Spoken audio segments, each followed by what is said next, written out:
Hey everybody, Sensei here. Hopefully everybody's staying safe at home and taking the time to practice, doing some positive things when you're there. Hopefully when this whole craziness ends, we're not all going to come back and everybody forgets what Hikite is and that kind of thing. So I have another video for you today. This video is going to be all about speed. Now, anybody who's known me for a long time, I don't think of myself as being a fast person, but we can always get a little bit better. So whether you're already lightning fast and you just like to get a little bit faster, or whether you are a little on the slower side and would like to speed up, it's all good. And anybody is just trying to get to their maximum, not that your maximum has to be better or worse than anybody else's. So the stuff that we're going to be doing today is all focused around speed.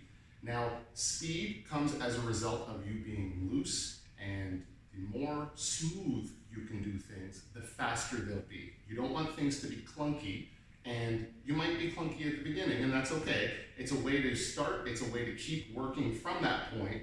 You just want to keep making things smooth. So a saying that I've heard once, not in the context of karate, but I think it still makes sense, is slow is smooth, smooth is fast. You start off slow, you develop a little bit of aptitude. As you get better and better, you will become faster and faster without having to have all of that effort go forward. So that's the idea, anyway. First one that we're going to do, I'm going to be using a belt for this. You can definitely use your belt, just cinch it up with an elastic band or something like that.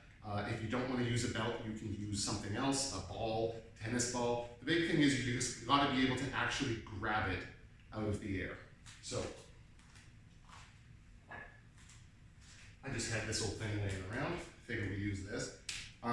What we're going to be doing here, again, this is a speed drill. It has nothing to do with power. So we're going to be starting off in Seisandachi. The hand that's holding the belt is going to be out somewhere like where it would be for a high block. At some point, you're going to drop the belt out of your hand. This hand has to fire out a punch and catch it in midair, then return it to the first hand and do it again. So hopefully I don't drop all these. We'll see how we do. I just practiced like 2 or 3 times and I did okay. We'll see though, the pressure's on. So as this is up high, remember, punching it hard doesn't help you. Getting your hand there fast is what helps.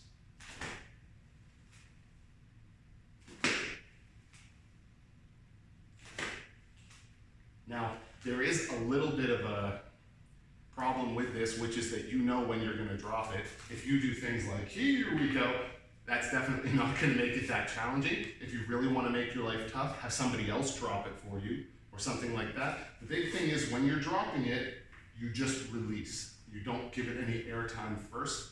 It just needs to fall so that you have to react really quickly. Of course, try this on both hands, and that's going to get you set up pretty good. So that's it for this one. For the next one, the implement that you use could be actually anything at all. A soccer ball is where I first heard about this one. This is just a really quick foot drill. It's something that you can try to develop some sensitivity with the feet and some speed with the feet, not necessarily power, just like we were saying before. So I'm going to put this on the ground. Treat whatever it is that you're going to put your foot on. Think of it like it's an egg. If you kick it hard, it's going to break. You just need to touch these things. So from here, I like to have hands up just because it's going to help with balance. This is more similar to how I'd be standing in a kumite match or something. So you put one foot on the ball, not resting or standing on the ball, just touching, and then you're going to switch feet.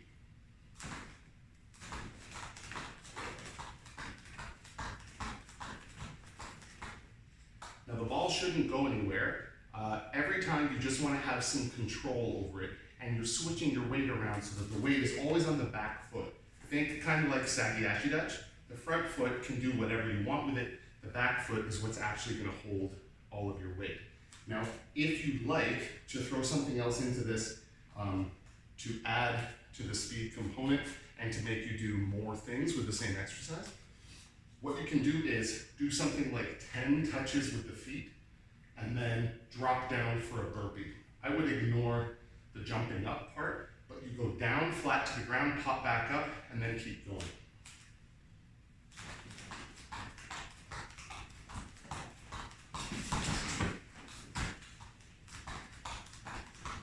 Something kind of like that. That way, all of your muscles are working, you have to act really, really quickly, and you have to maintain some control. So this is really valuable. If you want to work extra hard, try talking the whole time that you're doing this, because it does not make your breathing any easier. Last one. You're not going to need anything for other than yourself.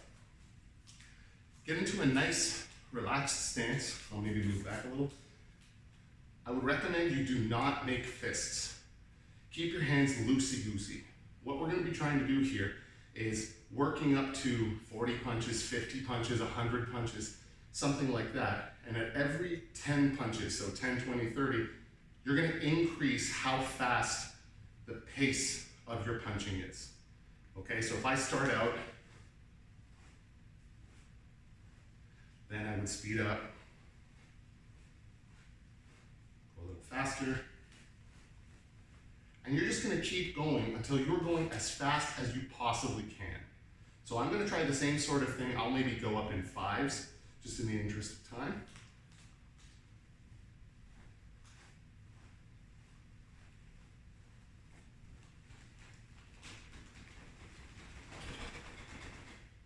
And the idea is, how fast can you get your hands going all the way out, all the way back?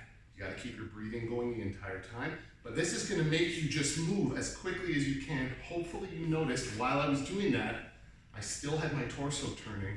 You want to have the fundamentals be true. It's not this, that's playing the drums. This is something different. So you just want real punches the way you would typically do them, as fast as you can. Then all you need at the end, if you're actually hitting something, is a little kime at the culmination of the punch, and everything's great. Hopefully everybody practices that a whole bunch. Stay safe. Hope to see you all soon.